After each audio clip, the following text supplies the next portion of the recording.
So Carol Danvers is first introduced to us in Marvel Superheroes Volume 1, Issue number 13, in March of 1968. But the way that her character is introduced to us and the time in which she's introduced to us is very interesting here for a couple reasons. The first reason is because while Marvel had demonstrated a very progressive attitude regarding races, when it came to the sexes, they were actually lagging behind. For the most part, people look at DC Comics when it comes to the idea of the establishment of the roles of sexes within comics, especially when you look at Wonder Woman, who had been created about 20 years before Carol Danvers. But when Carol Danvers was introduced to us, the United States was in the midst of not only the civil rights movement, but also second-wave feminism. And indeed, Carol Danvers is a reflection of this. Now, to step away from this comic for a second, second-wave feminism was, of course, the era of feminism that had come about around the mid-1960s and had more or less began to fade out by the late 1970s. But in 1968, second-wave feminism was going strong, and this is the era which most people associate with the archetype, so to speak, of feminism, where they look at women who are stepping away from gender-specific roles, women who are moving away from being relegated to the household and taking on roles that had previously been largely occupied by men. Now, with regards to this story, what we had seen is that Captain Marvel was attempting to try to find some way to figure out what was going on with the several attempts that had been made on his life by an enemy that he was unaware of. Now, this enemy was a Kree named Jan Rog, and this Kree had the intention of simply eliminating Captain Marvel for his own purposes. But what we had seen is that as Jan Rog was prepared to kill, or I guess to deal the killing blow to Marvel, that a plane had flown in between the two of them, and when it did, it had been shot and blown up. And what Captain Marvel had realized is that this individual inside of the plane was a man named Walter Lawson, and that Walter Lawson was an expert in missile guidance and was headed towards Cape Canaveral for reassignment. And so what Marvel determines here, what he comes to the understanding of, is that if he undertakes the guise of Walter Lawson and travels to Cape Canaveral, he may come a step closer to figuring out who it is that's trying to kill him. From here, he arrives at Cape Canaveral, and this is when we're introduced to Carol Danvers. And Carol Danvers, in terms of her initial introduction to us, is exactly what you would expect in the sense that she is a reflection, again, of feminism at the time. Carol Danvers is in an authoritative position. She has people that answer directly to her. She is a confident woman. She is an attractive woman, and she's an intelligent woman. She is a reflection of what it is that women were striving for in terms of society's perception of them with the instance of second-wave feminism. And what we find here is that NASA has discovered a Kree sentry, and this is in fact the same Kree sentry that had previously been stumbled upon by the Fantastic Four during our discussion about the Inhumans.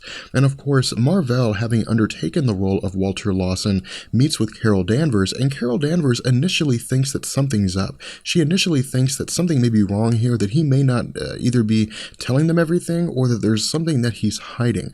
And this is where Carol Danvers shows that she stands alone in terms of the perception of women in comics. When it came to the idea of gender roles, when it came to the idea of women in comics during this time, for the most part, women were relegated to sidekicks. Women were relegated to background characters. Women were never on the same level as the male counterparts or even males in general within comics. And so where we see Carol Danvers say that she's going to undertake the role of trying to find out what it is that Walter Lawson is hiding, previously a woman in the comics would have simply just reported this to a male superior, or she would have told a male superhero like Captain America or Thor or something like that. She would not have gone on her own to try to figure out what it is. And again, this is why Carol Danvers stands alone, because she is a reflection of feminism in comics, and she is a confident woman who's attempting to try to find the answers by herself.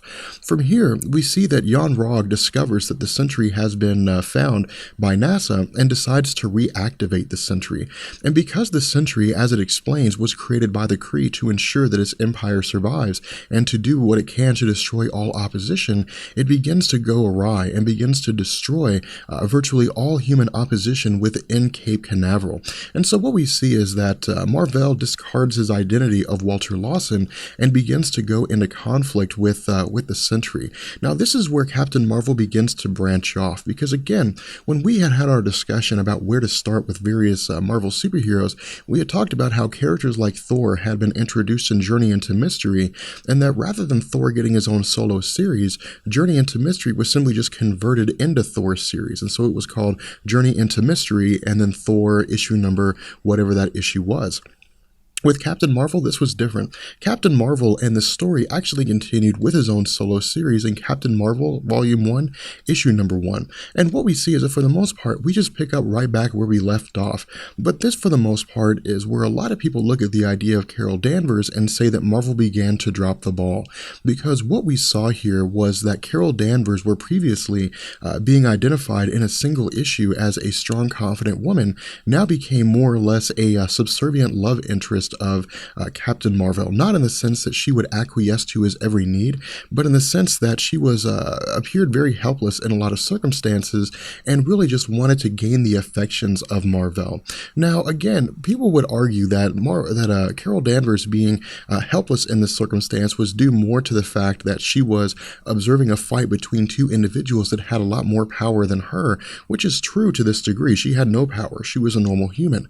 But as we'll see when we get into her solo series, Miss Marvel issue number 1, that this trend of her being a character that is both mentally and I guess emotionally not on par with her male counterparts will continue, and that this idea will begin to stretch forward with her character, so that Marvel will effectively have a very intelligent, strong, confident woman, but will, instead of allowing her to become a major character and a major female character at that in Marvel Comics, will begin to relegate her to a background character once more.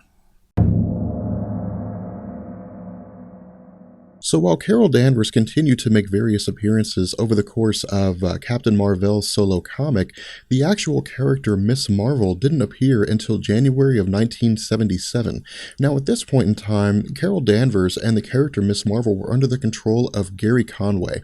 And what Gary Conway did is he wrote the character in such a way to where it was more or less a metaphor for the struggle of feminists at the time. What he did is he split the character Miss Marvel and Carol Danvers in half. And so we got this sort of Dr. Jekyll and Mr. Hyde kind of situation. Now, this wasn't a Dr. Jekyll and Mr. Hyde situation in the sense that Carol Danvers or Miss Marvel was the evil counterpart of the other. It was more or less a situation where neither one remembered the actions of the other. Neither one really knew what was going on. Now, the reason why Gary Conway had done this was explained in the back of Miss Marvel issues number 1 and 2 with the misprints, which of course were a series of articles that were written by Gary Conway as a way for us to understand the character of Carol Danvers a little bit better.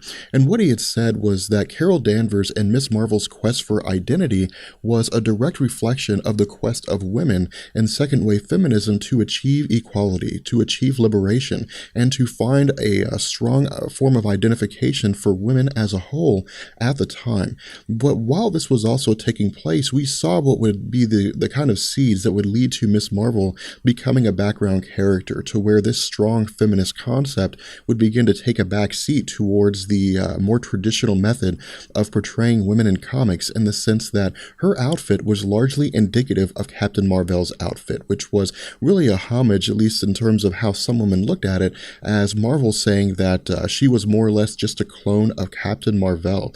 In addition, we saw that the villains that she had gone against were never major villains. They weren't massive in scale. She never really went against characters in her solo series like Doctor Doom. It was more or less just thugs and muggers and robbers and for the most part street level characters.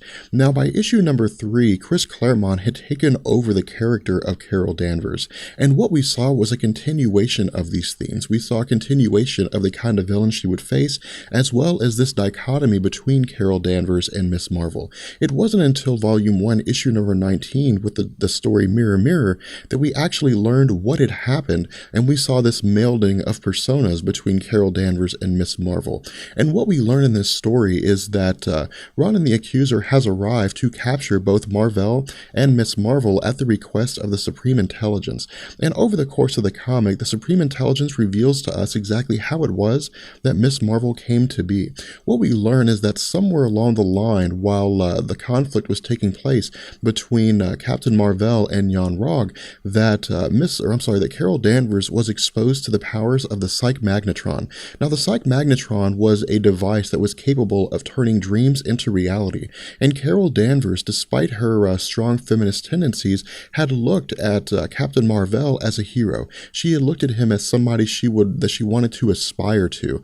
And so what the psych magnetron did was interpret this as the wishes of Carol Danvers. And so it took the physiology of Captain Marvel, copied it, and then transposed it onto the human physiology of Carol Danvers, making her a perfect combination of Kree and human, which in turn gave her the abilities that she possessed. Now again, as the stories continued, as the Miss Marvel events continued, she maintained this element of fighting street level characters. And again, this is why a lot of people look at Carol Danvers and say that while she had a great start as a strong lead female character in Marvel Comics, that in the end she began to be relegated to a background character, that Marvel had moved away from this progressive stance of feminism in the comics, and in turn had gone back to its traditional roots of the portrayal of women in comics. Now, for the most part, we're actually going to bring this video to an end here, and in the second video, we're going to pick up on Miss Marvel with her involvement in the Avengers and the X-Men, and with the Avengers, we're going to touch on Avengers issue number 200, which many consider to be one of the most controversial stories to have ever been written in the history of Marvel Comics. With that being said, we're going to go ahead and bring this video to an end. I hope you guys enjoyed it. If you did, let me know, and I will catch you guys later. Peace. I realize it's only